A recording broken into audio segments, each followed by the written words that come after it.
Hi again, friends. Welcome back to Round the World. This is Colin MacDougall, and I'm coming from the iconic location of Point Doom in Malibu, which was the location for the ending sequence of the original Planet of the Apes. Kind of apropos of what we're currently going through.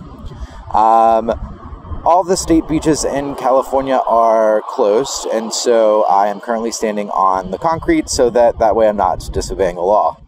But I have a great episode for you guys today. Two incredible human beings, one from Santa Monica, the other from Argentina. So let's head back to the house to get Wi-Fi and see who we can call. Hi again, welcome back. I wanted to thank everyone again for watching. It means the world to me that I have the opportunity to connect all of these amazing people that I have in my life or people that are friends of friends. So for our first guest today, I have gotten Dr. Michael Roth, who was at the forefront of the HIV and AIDS pandemic here in the US. He is friends with my friend Ann, and so let's shoot him a call and see what he has to say.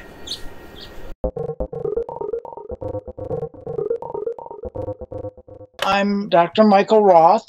I graduated from the University of Michigan Medical School. I got a master's in immunology. I started my practice in Santa Monica, mainly in allergy.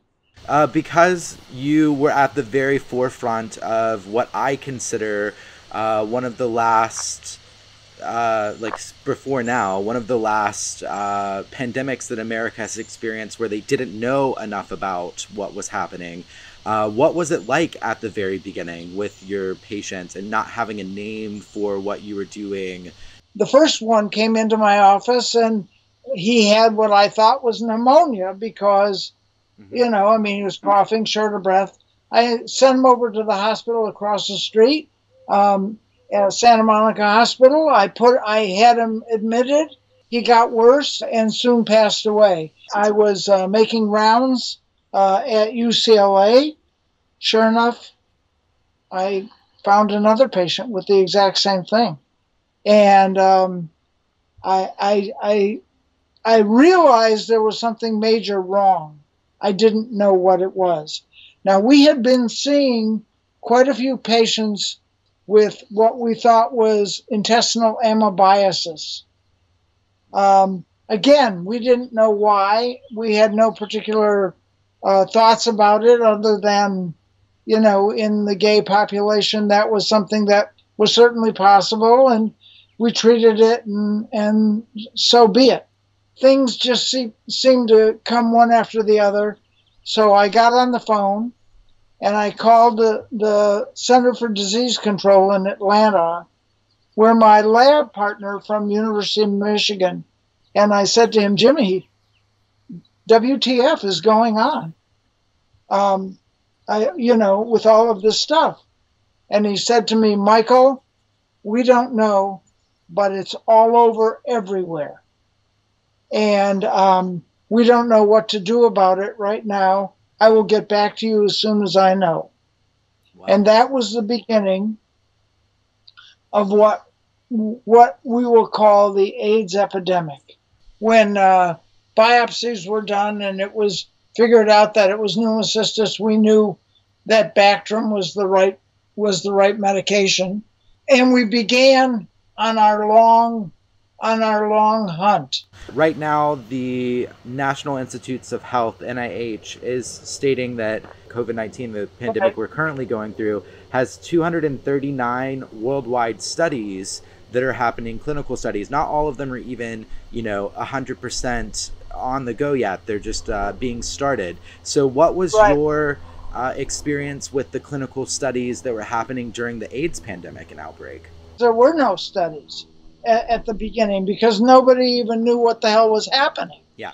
And it was just happening a lot. We were left out kind of on our own, to try and figure out what to do and how to do it. We were sharing as much information as we could, and we went to as many clinical conferences as we could. The biggest problem at that time is all of this, as far as we knew, was happening in gay men. Because it was gay men, there really wasn't much interest in doing much more. We were kind of on our own because the stigma that was associated with it. And then it became Haitians, and then it became drug users and prostitutes. Yeah. And now we've gone through the year of 1981.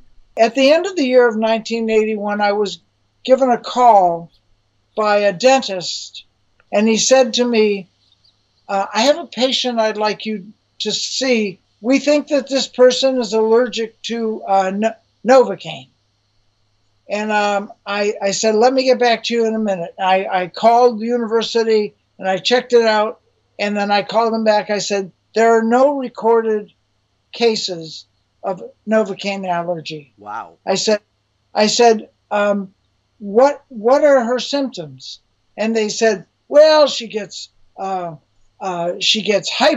and short of breath and becomes confused.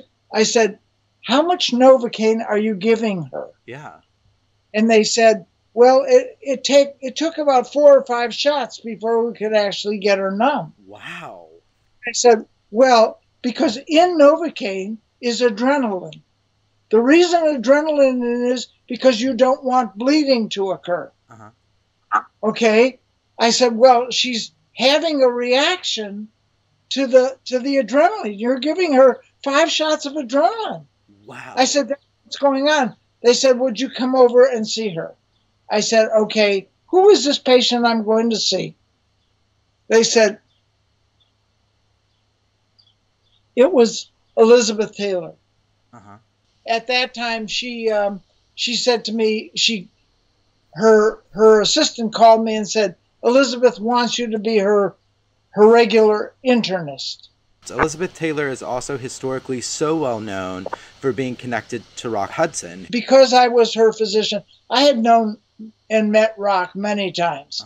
I knew he was gay. It wasn't a big deal to me, but and it wasn't a big deal to her. In fact, a huge number, and I'm not going to go through everybody, of people that she was friendly with, were gay. Yeah. And then Rock started getting sick. Yeah.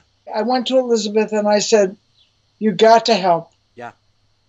And she said, okay. So we did our first really large benefit. I did a silent auction that raised $250,000. Wow. She put on a show that raised around $5 million. Wow. That was the beginning. That was the beginning of us doing concerts. The concerts got bigger and bigger. Yeah. The problem was that the people they were serving, it was the gay community. Yeah. Okay, the general public really wasn't interested. Everything we did was done on our own. We started Project Angel Food because Meals on Wheels wouldn't come to the gay people. We had to raise money because we had no money. I went to my friend Bruce Valanche, and I said, Bruce, we've got to raise money. Yeah. What are we going to do? So Bruce said, I'll talk to Bette Midler, who he had been writing all of her jokes and all of the stuff, and he wrote all the stuff for Whoopi and Billy Crystal and all that stuff. So he says, we'll put together a show. We put together the first concert to raise money for AIDS and APLA. Wow. And we did all right. We raised some money. It wasn't terrific, but a lot more than we had before. Bruce Valanche and I started, in quotes, a company, which wasn't really a company, was called Benefits Are Us. Every time somebody needed a benefit, they would call us. Yeah. Until 1984, the epidemic was called GRID. What was that? That was gay-related immunodeficiency. A group of us met with Tony Fauci, and I said, Tony, this is not fair. This virus doesn't know gay from straight, black from white. I said, this is not a gay disease. Yeah. And he said, you're right. And at that meeting, we changed it from GRID to AIDS. And at that time, we started to get NIH, National Institute of Health, funding for research. During that time, they tried very hard to try to get a vaccine. The problem with HIV was that when you make a vaccine like the polio vaccine, it's made against the shell of the virus, the outer layer. The HIV virus, okay, is unusual in the fact that it mutates very rapidly. So we could never actually, and that's why to this day, we still have no vaccine for HIV. Yeah. I mean, it's not because we don't know how or we don't know what to do. It's because every time we get something, the virus mutates and it is no longer effective. Yeah. And that is, now, obviously, we have a lot of drugs now that have come out. And yeah, for instance, like PrEP and PEP, and those things I've just heard through an article that I read might actually be effective at helping people who have lower cases of COVID to help boost their immune system in order to fight this. Is that something that like you have any thoughts on? To be honest with you, I don't know whether that would work there. I mean, I was born in 1986, so I got kicked out of my home when I was 15 years old. My mother told me she couldn't have a gay son, but the number one thing that she told me before I left was that I would die of AIDS. There was no looking around it. I was just going to die of AIDS and go to hell. And so that's fear that I grew up with through my entire adolescence. And now America is having to see, you know, a very small glimpse into that, of like the psychological terror that it is to even leave your home. Right. Well, the difference, of course, being that now we're dealing with something that affects the general population. Now they're talking about on television, they're saying we've lost about 40,000 people in America today with COVID. If things don't look up, we could lose as many as 200,000 people. Believe me, my heart goes out to them beyond belief. But I will tell you something. We lost 675,000 Americans to HIV. I personally lost over 500 patients. Me. And I now suffer from severe PTSD. The things that you've done, I couldn't be who I am today without you. So thank you. I'm just a nice guy who did his best.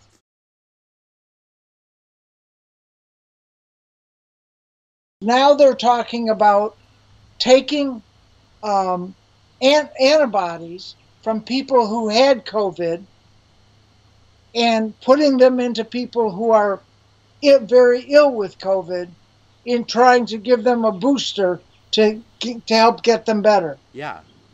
In 1985, we tried that also. Okay? We went to the FDA and we said, we have a proposal to make.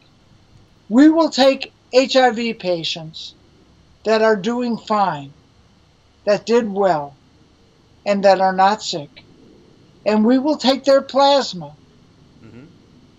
Okay, we will add something to the plasma to make sure that they don't transmit any viruses to these people. Yeah. And we'll give it to the people who are not doing well. Yeah. It's called passive immune therapy. Okay. And the FDA said fine. And we did. Unfortunately, they didn't tell us at that time that one of the viruses that was in the plasma that was not affected by the antiviral serum that they gave us to put in the plasma was the herpes, the Kaposi herpes virus. Oh, wow. Okay. And so almost all of the people that we did passive immune therapy with developed Kaposi sarcoma. That was very unfortunate, but we were trying our best at that time. And now with COVID, they are considering doing that again, but of course they're not dealing with the same kind of virus, which like the HIV virus. Yeah, that makes. And I think within approximately a year, maybe a year and a half, we will have a vaccine to COVID, much like the flu vaccine. Do you have any advice for people of this nation and also globally on what they should be doing in order to make this become something that is historically better than our track record with HIV and AIDS? We've got to do isolation.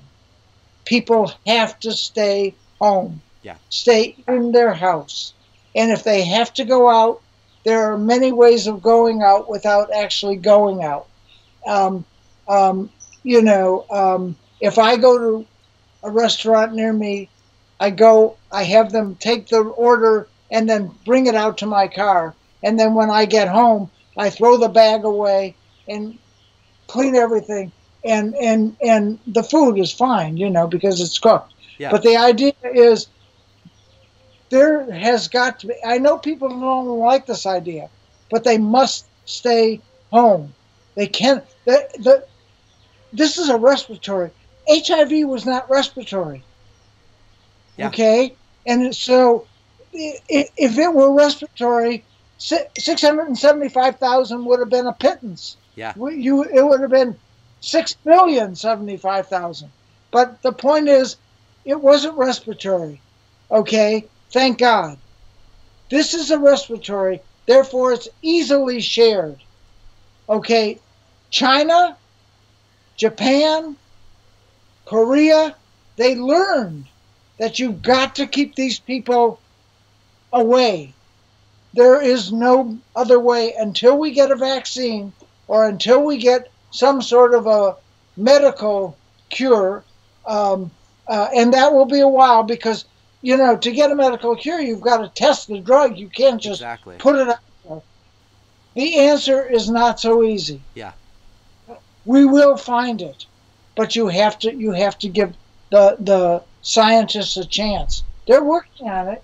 Yeah. It's not like they're not sitting back the way they did with HIV. Yeah. If HIV was airborne and they sat back, it would have been worse than the Holocaust in World War II.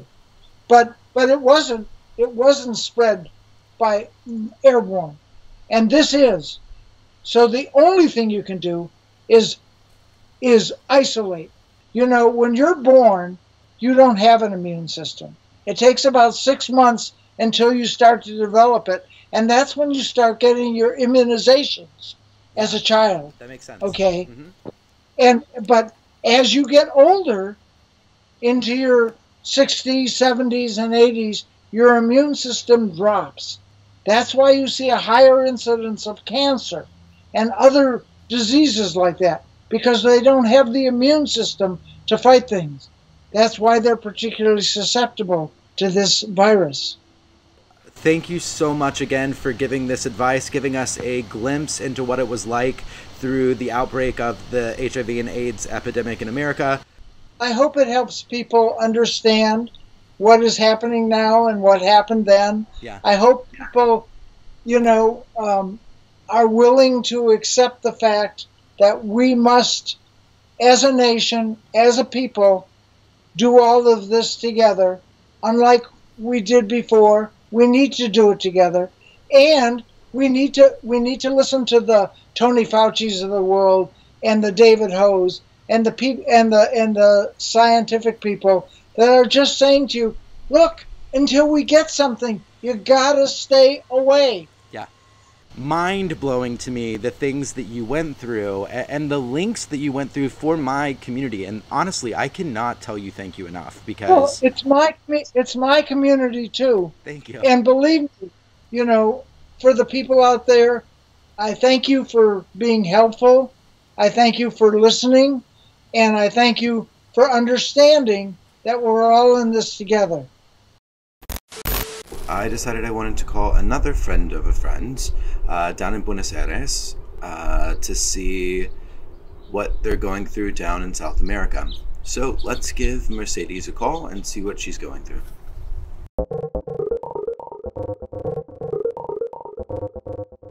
My name is Mercedes Babusci. I live in Argentina, Buenos Aires, and now I'm spending this quarantine time at my grandmother's house in Hurlingham, is called the name of the place. It's 30 minutes away from capital. Can you tell us what you do for work? Yeah, I'm an image consultant, and before all of this appeared, I was organizing concerts in China. No way, you were organizing concerts in China. Oh, but now it's all like cancelled and postponed till October 2021. What did you think when coronavirus first started? I was always in contact with the Chinese people I was working with, and it was like no one understood much there in China even, and they couldn't tell us what was going on till like 2 weeks afterwards, or maybe 3 weeks that it started, and they could like understand what was going on. I didn't understand much, but I knew it was something big. What do you think about coronavirus now, in today's time? When Italy was like the point where I thought, okay, this is going to spread and it's going to arrive to Argentina, because mainly most of us have like a lot of relation between Italians and Argentines people. We have the blood. We have Italian and Spanish is our main blood. Yeah. I thought there are many people that go to Italy frequently, so they are going to come here with coronavirus. That's what I thought, and I was like scared, and I wanted like to close frontiers immediately. That was my opinion. A lot of people aren't taking this as serious as it is globally. What's the level of quarantine for you guys in Argentina? Well, here they took like very extreme measures. The president say, okay, I'm going to fight for the health and not for the economy. So he closed everything, and we are in a quarantine period, very extreme. Only people who have supermarkets or cleaning factories or everything that has to still work.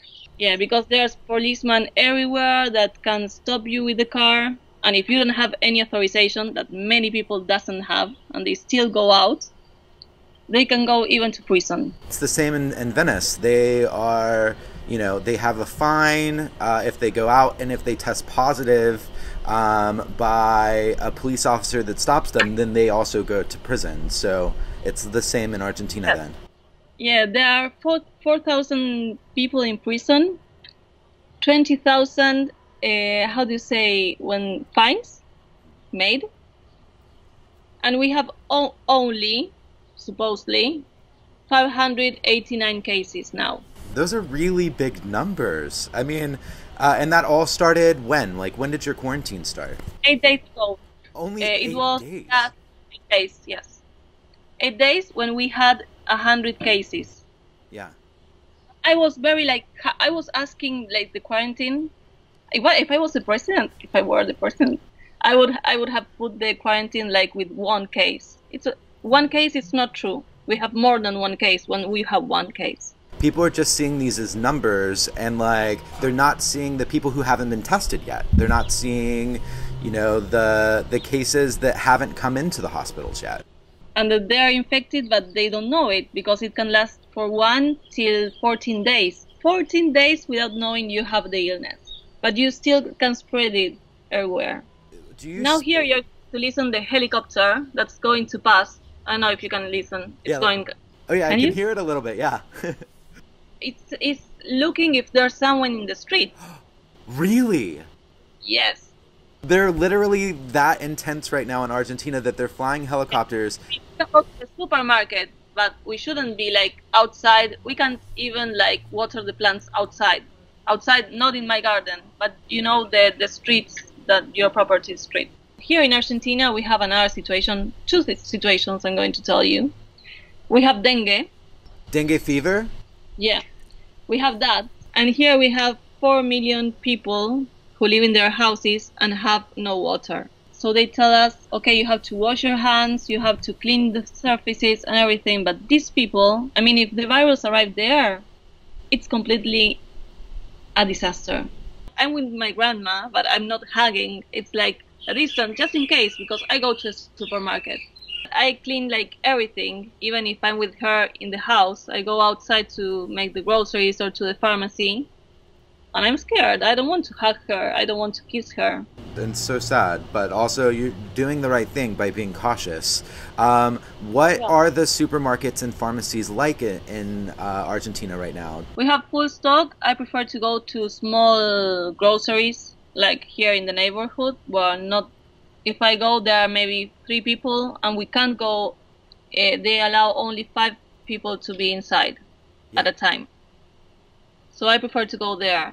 If not, the big supermarkets, they also do the lines outside, and they had to have the 2-meter distance. But there are more people, so I really prefer not to see. Also, on top of that, I mean, you shopping at a local grocery store in your neighborhood helps those small businesses. Yes, I really prefer to go here. And I have it 1 block away, so it's perfect. And I arrive here, of course, I make like, it's a new thing to go to the supermarket, because I bring all the things inside to the garden. I wash them with Clorox, every little thing, and then inside the house. What do you think are some of the backlashes that are going to happen due to coronavirus? Yeah, it will affect completely the economy. I know the government, I really don't know in first person, but they are saying they are going to help every poor people, or like people who just go outside for the day and have the money to buy the food for that night. You know, they are going to help all of those. But I have no idea. And we are quite like, also they have to help them, because if not, here will be there will be a battle between low classes and medium classes. Yeah, so historically Argentina is probably known the most in America due to Evita, Eva Perón. Also, I just recently started learning a lot about the dirty wars that happened in Argentina. Due to Gabriel, our mutual friend, we started having a conversation about his life, and I became fascinated with Argentinian history. So you've historically had a very big class divide when it comes to economic prosperity versus the everyday person who is not so economically prosperous, and that group of people is very vocal and also completely willing to take matters in their own hands. If they feel like they're being systematically pushed down, they push back. And so I really do hope that this doesn't cause another ripple within your country. I wouldn't be so surprised if the government doesn't help these people, that they're going to go to supermarkets and steal everything, for example. Is there something specific you would like to say in Spanish to the people of Argentina, and also then to the world? No, que tomen conciencia, la gente que tome conciencia, que entienda que estamos en un virus que puede ser fatal, que tiene excepciones. No poner pánico. Me parece que el pánico hay que ponerlo antes de que veamos las consecuencias. Por eso no me parece mal que entendamos bien lo que es este virus y no minimizarlo, sobre todo. Y que se queden en sus casas. Por ahora es la única solución que nos queda. Y que yo creo que lo podemos combatir. Soy optimista, pero se toman medidas a tiempo. Can you tell me what you said in English for all of these people in the world that it's getting smaller and smaller that don't speak Spanish? No, to understand that this virus is like really, it's important that we take it seriously. We shouldn't minimize it, that we should take care just at staying home, because it's the only thing we can do. And I'm very optimistic about this. I think we can really like not completely destroy it, because it's going to continue, but just control it. I'm very optimistic if we take measures. If we don't take measures, it's going to be a chaos. It's better to have panic now when we are on time, but not later, as Italy is completely insane seeing those trucks with the bodies. I know. If we can avoid this, why is it that we are not doing it? Okay, Mercedes, well, it has been incredible meeting you. Thank you so much for taking time and going outside during dengue fever to dengue fever and coronavirus to have a conversation with me. You are incredibly well spoken. Thank you so much for taking the time. Oh, thank you very much, Colin. Thank you. I'm glad to help everyone with my words. Bye.